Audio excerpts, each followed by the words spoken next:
Tuloy-tuloy ang pagpasok ng imported na bigas sa bansa mula ng alisin ng pamahalaan ng pansamantalang ban dito. Naglalaro sa 55 hanggang 57 pesos ang kada kilo ng imported na bigas, depende sa klase. Mas mura naman ang lokal na bigas na nasa 37 hanggang 50 pesos ang presyo. Live mula sa Dagupan City, may unang balita si Jasmine Gabriel Galban ng GMA Regional TV. Jasmine.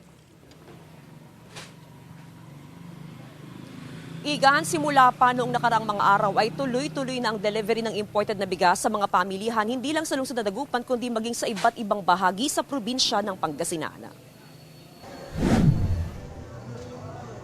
15 sako ng tig 50 kilos na imported na bigas mula sa Malaysia ang dumating sa stall na ito sa Dagupan City nitong weekend.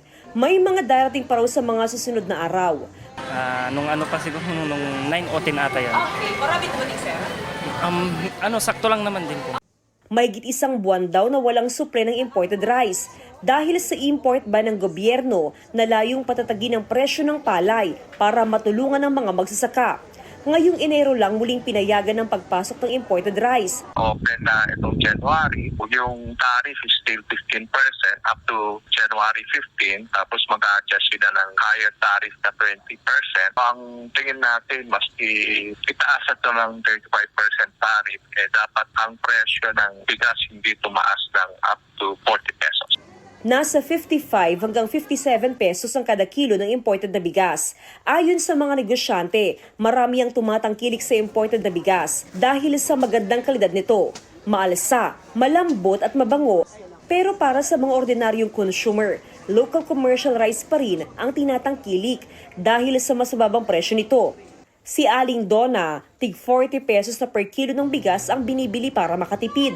Siyempre sa binabudget, tapos sa mga baon ng ang mga anak, siyempre kailangan talaga tipirin. Kaya medyo isang kilo-kilo lang. Ang binibili ni ma'am. Sa ngayon, naglalaro sa 37 hanggang 50 pesos ang presyo ng local rice depende sa klase nito.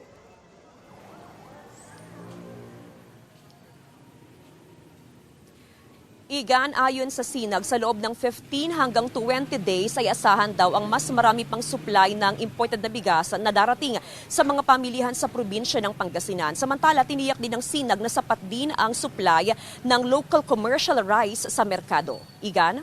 Maraming salamat, Jasmine Gabriel Galban ng GMA Regional TV.